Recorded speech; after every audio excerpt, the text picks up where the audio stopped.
Doctor Yunus সরকারের পতন ঘটাতে চূড়ান্ত প্ল্যান। ঢাকার ফরাসি দূতাবাস কি ভয় পেল এমন প্রশ্ন করছে, কারণ ইউরোপিয়ান দেশটির ঢাকায় অবস্থিত দূতাবাসের আচরণ দেখে। দেশের সামগ্রিক নিরাপত্তা পরিস্থিতি এবং সেনাবাহিনীর চলমান কার্যক্রম নিয়ে প্রধান উপদেষ্টা ডক্টর মোহাম্মদ ইউনূসের সাথে সাক্ষাৎ করেছেন সেনাপ্রধান জেনারেল ওয়াকারুজ্জামান। বাংলাদেশের ক্ষমতার কেন্দ্রবিন্দুতে দুজন ব্যক্তি উল্লেখযোগ্য এবং প্রধানত এই দুই ব্যক্তি, তাদেরকে ঘিরেই ক্ষমতা আবর্তিত হচ্ছে। একজন হচ্ছেন অন্তর্বর্তী সরকারের প্রধান উপদেষ্টা ডক্টর মোহাম্মদ ইউনূস, আরেকজন হচ্ছেন সেনাপ্রধান ওয়াকারুজ্জামান, জেনারেল ওয়াকারুজ্জামান এবং ডক্টর মোহাম্মদ ইউনূস।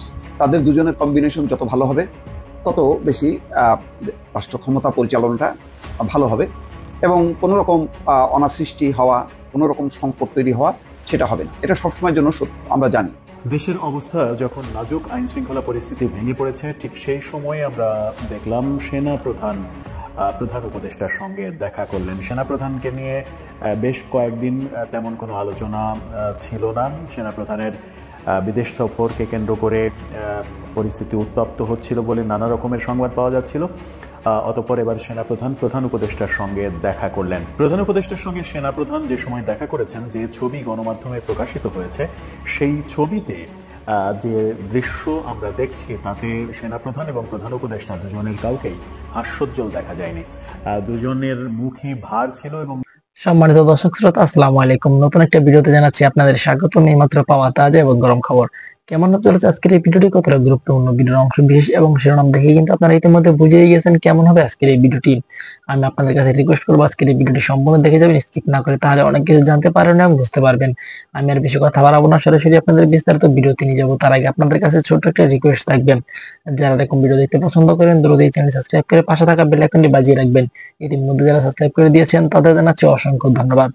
দর্শক বন্ধুরা, চলুন তাহলে এই ভিডিওতে একটি লাইক করে দিয়ে আমরা বিস্তারিত ভিডিওগুলো মোবাইলের স্ক্রিন থেকে ধারাবাহিকভাবে একের পর এক দেখে আসি। ইউনূস সরকারের পতন ঘটাতে চূড়ান্ত প্ল্যান। একটা বিশ্বস্ত সূত্র বলছে যে ডিসেম্বরে নির্বাচন হবে এমন একটি ধারণাপত্র সামনে রেখেই এই প্ল্যান নেওয়া হয়েছে। তিনটি পরিকল্পনা করা হয়েছে, plan A, plan B, plan C. তবে জাতিসংঘ মহাসচিব এন্তেনিও গুতেরেসের সফল বাংলাদেশ সফরের পর নড়ে চড়ে বসেছে ওই গ্রুপটি। ফলে দ্রুততম সময়ের মধ্যে তারা সক্রিয় হতে যাচ্ছে। তিন পন্থায় তিনটি পরিকল্পনা নিয়ে ডক্টর মোহাম্মদ ইউনূসের গ্রহণযোগ্যতাকে প্রশ্নবিদ্ধ করতে, তার দুর্বলতাগুলোকে সামনে এনে পতন ঘটাবার একটা প্ল্যান বা একটা পরিকাঠামো তৈরি করতে চায়। আমি দেশের অভ্যন্তর থেকে যদি দেখি, এই মুহূর্তে দ্রব্যমূল্য নিয়ন্ত্রণ এবং বিদ্যুৎ নিরবিচ্ছিন্ন আছে বলে মানুষের মধ্যে একটা স্বস্তি আছে, কিন্তু অস্বস্তিও আছে আইন শৃঙ্খলা পরিস্থিতি নিয়ে। মব বিভিন্ন জায়গায় ঘটছে। 5ই আগস্টের পর থেকে এই মবের পরিমাণ কিন্তু বেড়ে গেছে। সংঘবদ্ধ মানুষ যাইছে তাই করছে। এখন এই বিষয়ে জনগণের ভেতরে প্রচন্ড অসন্তোষ এবং উষ্মা রয়েছে। এই অসন্তোষ এবং উষ্মাকে কাজে লাগিয়ে দেশের অভ্যন্তর থেকে একটা ঐক্যবদ্ধ প্রচেষ্টা চালানো হচ্ছে। সেখানে বিভিন্ন রাজনৈতিক দল এক হবার বা কাছাকাছি আসারও একটা চেষ্টা চলছে। জাতীয় পার্টি প্রসঙ্গে যদি আরেকটু তথ্য দেই, যে জাতীয় পার্টি সর্বশেষ রাজনৈতিক দল এবং বিশিষ্ট ব্যক্তিবর্গের সম্মানে যে ইফতার পার্টি করেছে, সেইখানে বিএনপি সহ গণ অভ্যুত্থানের পক্ষের কোনো রাজনৈতিক দলই উপস্থিত হয়নি। ফলে জাতীয় পার্টি এই মুহূর্তে একঘরে অবস্থানে রয়েছে। হঠাৎ করেই জাতীয় পার্টি এই ধরনের অবস্থানের মুখোমুখি হবে বলে তাদের কাছে প্রত্যাশিত নয়। জি এম কাদের বরাবরই বলেছেন যে যখন ছাত্ররা কোটা বিরোধী আন্দোলন করেছে তখন তিনি এই আন্দোলনের পক্ষে জোরালো ভূমিকা পালন করেছিলেন। প্রিয় দর্শক, এখন দেখুন দেশের অভ্যন্তর থেকে একটা প্রচেষ্টা যেমন হচ্ছে, প্ল্যান এ নিয়ে তারা এগুচ্ছে, সেই বিষয়ে আমি আরো কিছু তথ্য দিতে চাই। আর অভ্যন্তরের বাইরে, মানে সীমানার বাইরে বহির্বিশ্বেও একটা পরিকল্পনা চলছে। ট্রাম্প ক্ষমতায় এলে বাংলাদেশে ডক্টর মোহাম্মদ ইউনূসের প্রশাসন বেকায়দায় পড়বে, এটা একটা প্রত্যাশিত বিষয় ছিল। আপনারা জানেন যে ভারতের প্রধানমন্ত্রী নরেন্দ্র মোদীর সঙ্গে ট্রাম্পের বৈঠকেও এ নিয়ে একটা আওয়াজ ওঠানোর চেষ্টা ছিল, কিন্তু সেই আওয়াজ ওঠানো যায়নি। এবার দেখুন যে বাংলাদেশের অন্তর্বর্তী সরকারের সঙ্গে ডোনাল্ড ট্রাম্প ক্ষমতায় আসার পর সেই ধরনের শীতলতা তৈরি হয়নি। সর্বশেষ আমরা দেখেছি ট্রাম্প প্রশাসন 41টি দেশের উপর ভ্রমণ নিষেধাজ্ঞা দিয়েছে।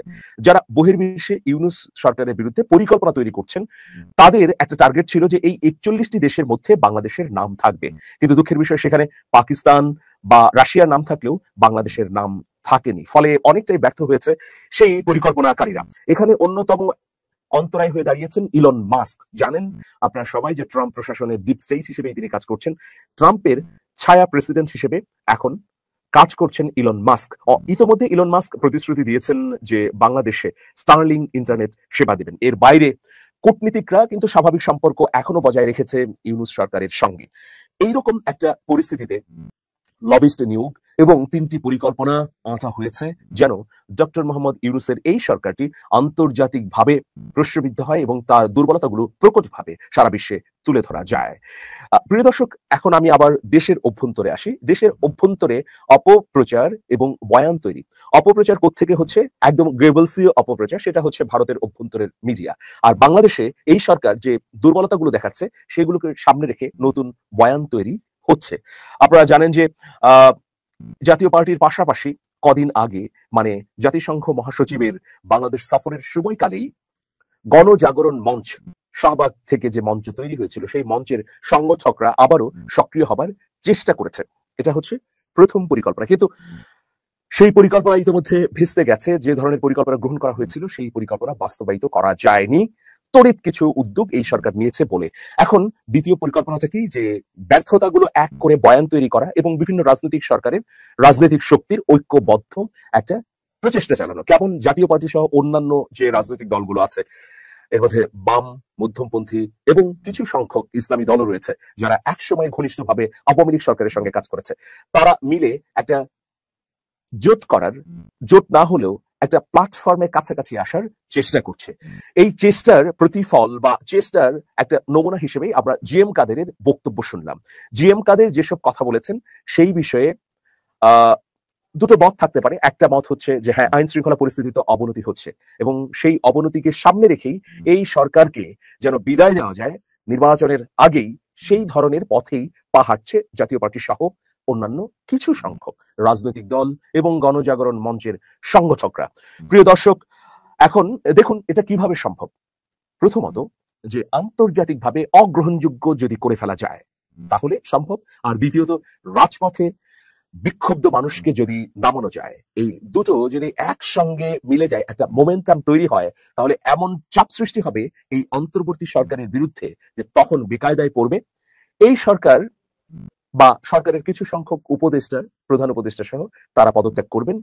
পদস্থলে নতুন কেউ আসবে যারা আসলে ওই সমস্ত দল যারা এই পরিকল্পনা করেছে তাদের জন্য সুবিধাজনক হবে। প্রিয় দর্শক, এখন দেখুন এই যে গোয়েন্দা প্রধান মার্কিন যুক্তরাষ্ট্রের, তিনি ভারত সফর করলেন, এরপরে হঠাৎ করে বাংলাদেশের উপর তোপ দাগালেন তুলসী গাবার্ড।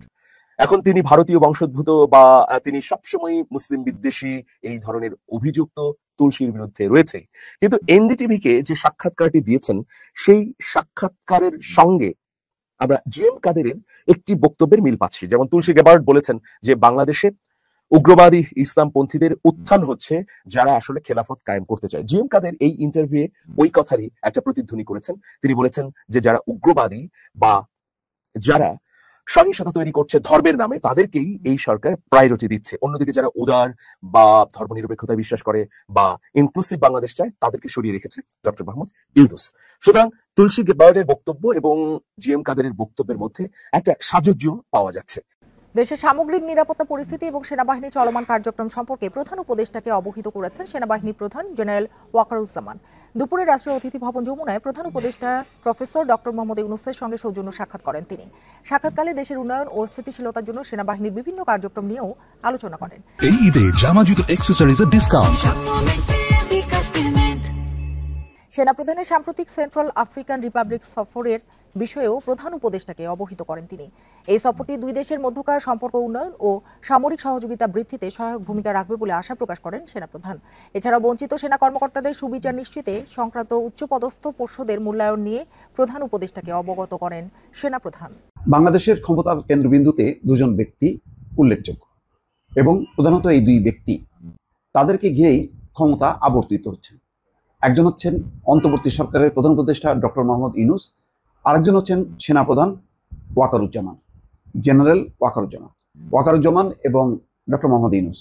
তাদের দুজনের কম্বিনেশন যত ভালো হবে তত বেশি রাষ্ট্র ক্ষমতা পরিচালনাটা ভালো হবে এবং কোনো রকম অনাসৃষ্টি হওয়া, কোনো রকম সংকট তৈরি হওয়া সেটা হবে না। এটা সবসময়ের জন্য সত্য। আমরা জানি যে সরকার প্রধানের সঙ্গে যদি সেনাপ্রধানের একটা ভালো সংযোগ থাকে, সংযুক্তি থাকে, তাহলে চমৎকারভাবে দেশ এগিয়ে যায়।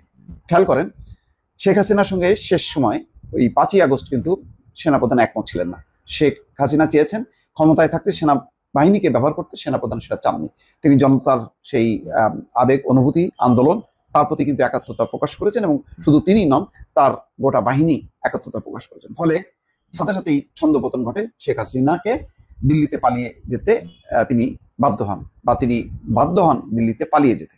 তারপর ডক্টর মোহাম্মদ ইউনূস ক্ষমতায় আসেন 8 তারিখ থেকে। 8ই আগস্ট তিনি ক্ষমতা গ্রহণ করার পর এখন পর্যন্ত গত 7.5 মাসে নানা রকম গুঞ্জন আছে যে ডক্টর মোহাম্মদ ইউনূস কতদিন থাকবেন, কতদিন থাকতে চান, আর সেনাপ্রধান দেশে একটি অন্তর্বর্তী সরকারের কি একটি লম্বা সময় চান, নাকি দ্রুত একটি নির্বাচন চান। তিনি একটা নির্বাচন সম্পর্কেও কথা বলেছেন, 18 মাসের মধ্যে নির্বাচন।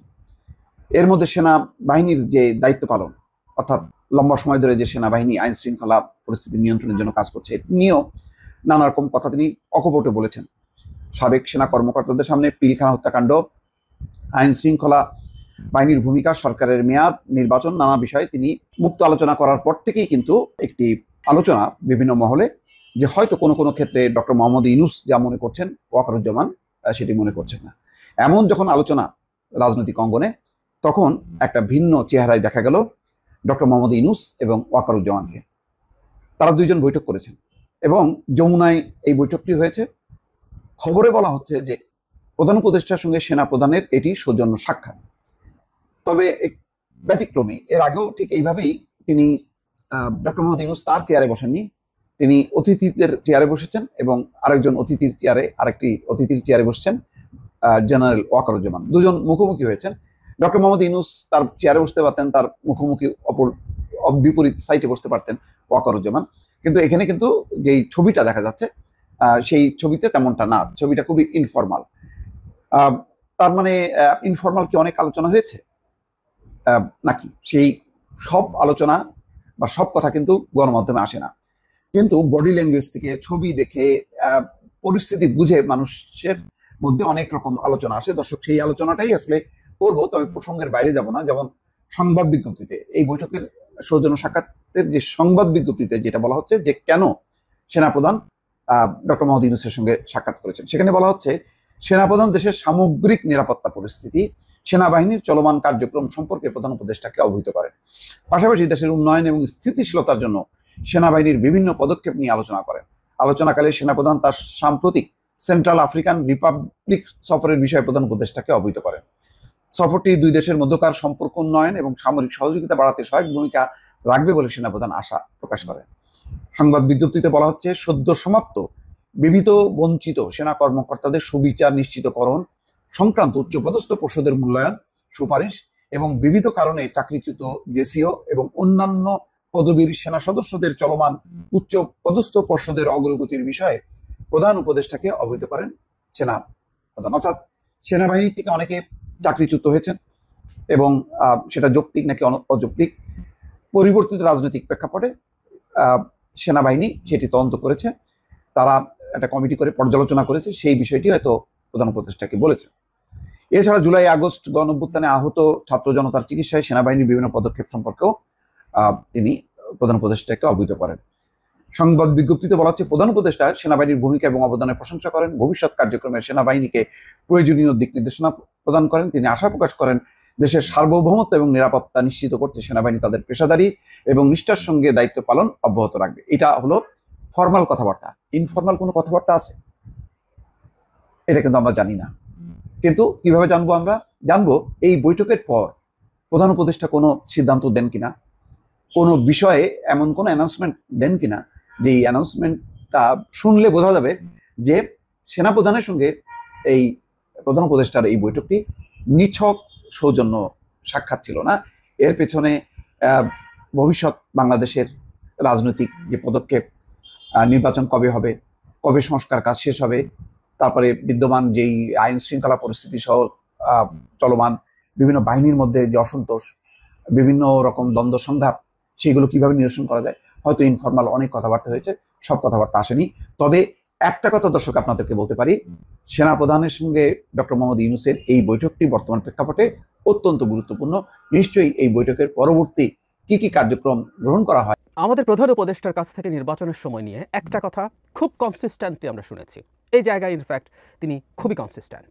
সেটা হচ্ছে নির্বাচন এই বছরেই হতে পারে ডিসেম্বরের মধ্যে অথবা আগামী বছরের জুনের মধ্যে। তিনি বেশ কয়েক মাস আগে জাতির উদ্দেশ্যে ভাষণে প্রথম বলেছেন, এরপর তিনি দেশের বাইরে গেছেন, দেশের মিডিয়ার সাথে অনেকের সাথে ইন্টারভিউতে তিনি এই কথাটা ক্রমাগত বলেছেন। তার সাথে কেউ দেখা করতে গেছে, খুব গুরুত্বপূর্ণ কেউ কোনো দেশের, এই কয়েকদিন আগেই একজন মার্কিন সেনেটর তার সাথে যখন দেখা করতে গেছেন সেখানেও তিনি ঠিক একই কথা বলেছেন এবং কথাটা এখন এইভাবে এসে হাজির হয়েছে। প্রধান উপদেষ্টা বলতেন যে সংস্কার যদি খুব কম করা হয় তাহলে ডিসেম্বরের মধ্যে নির্বাচন, আর সংস্কার যদি একটু বেশি করা হয় তাহলে আরও 6 মাস সময় বেশি লাগতে পারে। কেউ কেউ ছোট প্যাকেজ বড় প্যাকেজ এভাবে বলছেন। সংস্কারের ছোট প্যাকেজ হলে ডিসেম্বর এবং সংস্কারের বড় প্যাকেজ হলে জুনের মধ্যে।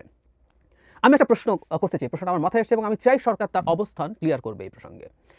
যদি সংস্কারের বড় প্যাকেজও হয় তারপরও কেন ডিসেম্বরের মধ্যে নির্বাচন করা যাবে না? আমি আবার কথাটা বলছি, সংস্কারের বড় প্যাকেজেও যদি রাজনৈতিক দলগুলো রাজি হয় তারপরও নির্বাচন কেন এই বছরের ডিসেম্বরের মধ্যে হওয়া যাবে না? কেন আরও 6 মাস বেশি সময় লাগতে পারে? এই প্রশ্নটা ক্লিয়ার করা দরকার। কেন আমি এটা বলছি সেটা একটু বলি। আমরা এখনো জানি না ছোট প্যাকেজ মানে কি, বড় প্যাকেজ মানে কি। আমরা ধরে নিতে পারি যতগুলো সংস্কার প্রস্তাব সরকারের দিক থেকে দেওয়া হয়েছে, আমরা জানি যে 5টা কমিশনের, এর মধ্যে একটা, প্রথম যে 6টা হয়েছিল এর মধ্যে একটা পুলিশ সংস্কার কমিশনের কোনো সংস্কারের প্রস্তাবনা আসলে এখানে দলগুলোর কাছে দেওয়া হয়নি, কারণ যে প্রস্তাবনাগুলো তারা অ্যাগ্রি করতে যাচ্ছেন প্রাথমিকভাবে সেগুলো সব প্রশাসনিক ব্যবস্থার মাধ্যমে সম্ভব, তাই তাদের ভাষায় তারা এটা দেননি। 5টা কমিশনের 166টার মতো সংস্কার প্রস্তাবের ব্যাপারে রাজনৈতিক দলগুলোর অপিনিয়ন চাওয়া হয়েছে। এর মধ্যে নানানভাবে ছক করা হয়েছে, হ্যাঁ না, নাকি আংশিক হলে কেন, কি করলে পুরো করা যাবে, কিভাবে করতে হবে, নানানভাবে কাজটা খুব ছকের মতো করে দেওয়া হয়েছিল। কিন্তু আমাদের রাজনৈতিক দলগুলো ঠিক ওই ছক অনুযায়ী অনেকেই জবাব দেবে না বলে জানাচ্ছে। এই আলোচনা এখন না, এটার পেছনেও সরকার একটা এই রাজনৈতিক দলগুলোর চরিত্র বোঝার এক ধরনের বহিঃপ্রকাশ আছে। তারা চেয়েছিলেন এটা করবেন এবং প্রধান উপদেষ্টা যেমন প্রথম দিনই বলেছিলেন যে এটা কে কোনটা আইয়াস বললো কোনটা নো বললো তারা ওয়েবসাইটে সব আপলোড করে দেবেন। আমি ধারণা করি কেউ কেউ এই বিষয়টা এড়ানোর জন্যই এটা করতে গেছেন। যাই হোক, আমার আলোচনা সেটা না। তো 166টার মধ্যে আমরা ধরি মানে সর্বোচ্চ 166টা জায়গায় সবাই একমত হতে পারে, বা 50%ও অনেক বড় সংস্কার, সেটাও কোনো সন্দেহ নাই। যদি 50%ও সবাই অ্যাগ্রি করে, তাহলে যদি বড় প্যাকেজও হয় তাহলে আসলে সময় কত লাগতে পারে, সংস্কারের জন্য আসলে কী করতে হবে আমরা ব্যাপারটা একটু বুঝি। আমি নিজে একটা সংস্কার কমিশনের সদস্য ছিলাম, নির্বাচন ব্যবস্থা সংস্কার কমিশন। আমি আমার কমিশনের কথা বলি, আমার কমিশন থেকে আমরা অনেকগুলো সংস্কার প্রস্তাব করেছি, এটা 150-এর বেশি ইন টোটাল। এটাকে আমরা মোটা দাগে 2 ভাগে ভাগ করতে পারি। একটা হচ্ছে 3 ভাগ বলা যায়, কিন্তু মূলত 2 ভাগ, যেগুলো আমাদের এক্সিস্টিং আইন বিধিবিধান এগুলো পরিবর্তন করার জন্য বলা হয়েছে একটা অংশ। এবং আমরা মনে করি আমাদের নির্বাচন এবং নির্বাচন কমিশন সংশ্লিষ্ট যে ধারাগুলো আছে, যে অনুচ্ছেদগুলো, আমি এভাবে বলবো, অনুচ্ছেদগুলো আছে আমাদের কনস্টিটিউশনের, সেগুলোরও ক্ষেত্রে বেশ কিছুটার ক্ষেত্রে আমাদের পরিবর্তন, সংযোজন, এরকম নানান রকম সাজেশন আছে। তাহলে 2 ভাগে, একটা অংশ আইন বিধিবিধান আর একটা হচ্ছে সংবিধান। আর কিছু আছে কিছু প্রশাসনিক ব্যবস্থাপনার মাধ্যমেই সম্ভব, এগুলোর জন্য আসলে সংবিধান দূরেই থাকুক, আইন সংশোধনের কোনো প্রয়োজন নেই। এখন যে জিনিসগুলো আইন দ্বারা সংশোধন সম্ভব সেগুলো তো কী করবে, এখন যেহেতু সংসদ নেই, আইন তৈরি করতে হবে না, আইন তৈরি করা যাবে না। এমনকি পার্লামেন্ট থাকা অবস্থায় কখনো কখনো সরকার খুব দ্রুত কোনো আইন করার জন্য রাষ্ট্রপতির অধ্যাদেশ জারি করে দেন। অধ্যাদেশ আসলে একটা আইনের মতোই কার্যকর, শর্ত হচ্ছে জাস্ট নেক্সট পার্লামেন্টে সেটাকে আইনে পরিণত করতে হবে ফর্মালি। তো তাহলে যেগুলো আইনের ব্যাপারে দলগুলো একমত হলো, আমি উদাহরণ দিই, যেমন সংসদ নির্বাচন হয় গণপ্রতিনিধিত্ব আদেশ বা আরপিও নামক একটা আইনের অধীনে। সো এটার আমরা অনেক জায়গায় পরিবর্ধন, সংযোজন, বিয়োজনের কথা বলেছি। এখন সব দল যদি অ্যাগ্রি করে এই আরপিওটা আসলে আইন মন্ত্রণালয়ের ড্রাফটিং সেকশনে বসে সামান্য কোন জায়গায় পরিবর্তন করতে হবে, করে দিলেই কিন্তু এই আইনটা সংশোধন হয়ে গেল। একইভাবে অন্যান্য কমিশনও যে আইনগুলোর কথা বলেছে সেগুলো সব একইভাবে সংশোধন করা যাবে। সেগুলো করতে সব ডেইজ প্রয়োজন, কারণ আইনগুলো বেশিরভাগ ক্ষেত্রে কোনো নতুন আইন তৈরি হচ্ছে না। আমরা একটা নতুন আইন অবশ্য প্রপোজ করেছি নির্বাচন কমিশন নিয়ে, কিন্তু বেশিরভাগের ক্ষেত্রেই সেটা হয়নি। আর আমরা যেটা প্রপোজ করেছি সেটা আমরা বেসিক কাজটা করেও দিয়েছি, এটাকে ঠিকঠাক করতেও খুব বেশি সময় লাগার কোনো কারণ নেই। তাহলে আমরা ধরছি যদি অসংখ্য 40, 50, 60, 70টা আইনও মানে সংশোধনীর মধ্যে যদি আইনের চেঞ্জ করতে হয়, খুব বেশি সময় কি লাগার কথা? 1 মাস, 1.5 মাস, 2 মাসের মধ্যে এগুলো সম্ভব। আচ্ছা, সংবিধান সংশোধনের ব্যাপারেও যদি দলগুলো একমত হয়, এখন 2 ভাবে হতে পারে, এটা 3 ভাবে আমরা এভাবে বলবো। একটা হচ্ছে একেবারে আপাদমস্তক একটা কনস্টিটিউয়েন্ট অ্যাসেম্বলি বা গণপরিষদ তৈরি করা, সেখানে সংবিধান রচিত হবে, তারপর সেই সংবিধানের অধীনে বাংলাদেশের পরবর্তী পার্লামেন্ট ইলেকশন হবে, এটা একটা অপশন। একটা হচ্ছে সাধারণ একটা সংসদ নির্বাচন হবে এবং যে দলগুলো একমত হবে তারা সংবিধান সংশোধনের ক্ষেত্রে তারা এগুলো যদি যতগুলো আমরা ধরে নিলাম যে তারা বিরাট পরিবর্তনের জন্য অ্যাগ্রি করলো সব দল, তাহলে কি দাঁড়ালো এই নির্বাচনে? তাহলে আমাদের এক্সিস্টিং সংবিধান অনুযায়ী আমরা 2/3 মেজরিটি লাগবে সংবিধান সংশোধন করতে। আমরা ধরে নিলাম আমরা যে দল জিতবে তার 2/3 মেজরিটি পেল না, কিন্তু যেহেতু তার আগে সবার কনসেনসাস হয়েছে যে আমরা এই জায়গায় পরিবর্তনগুলো করব, তাহলে অন্য দলগুলো তাকে সমর্থন করবে পার্লামেন্টে এটা পাশ করার জন্য।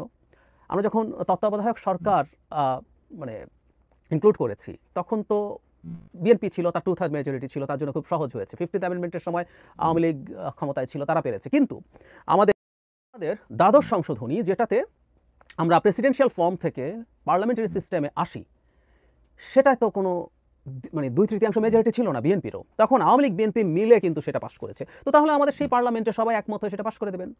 অথবা আরেকটা অপশন বলা হচ্ছে যে একই সাথে একটা সংসদ এবং গণপরিষদ হওয়া, 70-এ আমাদের যেটা হয়েছিল পাকিস্তানের ক্ষেত্রে, যারা কনস্টিটিউশন তৈরি করবেন এবং সেটাই পার্লামেন্ট হিসেবে কাজ করবে। সো আমরা যেই ফরম্যাটেই করি না কেন, সিদ্ধান্ত যদি হয়, সেগুলোর জন্য বেশি সময় আসলে কেন লাগবে? আমি যেটা বলতে চাইছি, দলগুলো যদি 10টা 15টা 20টা আইন সংশোধন করতে রাজি হয় বা 50টা 100টাও রাজি হয়, এটা ভার্চুয়ালি একই সময় নেবে, কারণ দলগুলো ডিসাইড করবে তারা কি করবে। এরপর জাস্ট এটার একটা ছোট্ট ক্লারিক্যাল কাজের মতো, আইন মন্ত্রণালয়ে খুবই এফিশিয়েন্ট ড্রাফট করেন এরকম মানুষজন আছেন, তারা এটা একদিনের কাজ এক একটা আইনে, কারণ তারা নতুন আইন করছেন না, একদিনে জাস্ট চেঞ্জগুলো করে দেওয়া। সংবিধানের ক্ষেত্রে তো কিছু করার নেই, এটা একটা কনসেনসাস যদি হবে সেটা লিখে পড়ে নিলেই হবে। তার মানে ব্যাপারটা হচ্ছে কিছুটা সময় লাগতে পারে দলগুলোর সাথে এই কনসেনসাস তৈরির ক্ষেত্রে। প্রাথমিকভাবে তাদের রিপোর্ট চাওয়া হয়েছে, এখন তাদের সাথে ইন্ডিভিজুয়ালি কথা হবে। আজ এটা শুরু হয়েছে, ঐক্যমত্য কমিশন এলডিপির সাথে বসেছেন, এভাবে পালাক্রমে সবার সাথে বসবেন। সো এটা যদি ঠিক হয়ে যায়, বাকি কাজ করতে 1-1.5 মাসের প্রশ্ন, সেটাও যদি বড় প্যাকেজের হয়। আমি কথাটাই বলতে চাইছি। সুতরাং ডিসেম্বরে নির্বাচনের জন্য বড় প্যাকেজ কোনো বাধা বা কেন বাধা আমি আসলে বুঝতে পারছি না। আমি আশা করি সরকার তার জায়গা থেকে এটা স্পষ্ট করবে কি কারণে তাদের আরও ডিসেম্বরের পরও যেতে হতে পারে। কারণ আমি মনে করি বাংলাদেশে আসলে পরিস্থিতি যেখানে এসে ঠেকছে, আমাদের নির্বাচন নিয়ে আসলে ডিসেম্বরের পরে বড় প্যাকেজ হলেও সংস্কারের ডিসেম্বরের পরে যাওয়ার কোনো স্কোপ নেই। আমাদের এই দিকে এখনই সবার অবস্থান ঠিক করতে হবে বলে আমি বিশ্বাস করি। প্রিয় দেশবাসী, শুরু থেকে শেষ পর্যন্ত যারা এই ভিডিওটি দেখেছেন সকলকে জানাই অসংখ্য ধন্যবাদ। যারা এরকম নিউজ ভিডিও পেতে পছন্দ করেন তারা অবশ্যই এই চ্যানেলটি সাবস্ক্রাইব করে পাশে থাকা বেল আইকনটি বাজিয়ে দিবেন। যারা এখন এই ভিডিওটি শেয়ার করেননি, এই ভিডিওটি দ্রুত শেয়ার করে সকলকে দেখার সুযোগ করে দিন। আজকের মতন এই পর্যন্ত, দেখা হচ্ছে পরবর্তী কোনো ভিডিও নিয়ে ইনশাল্লাহ।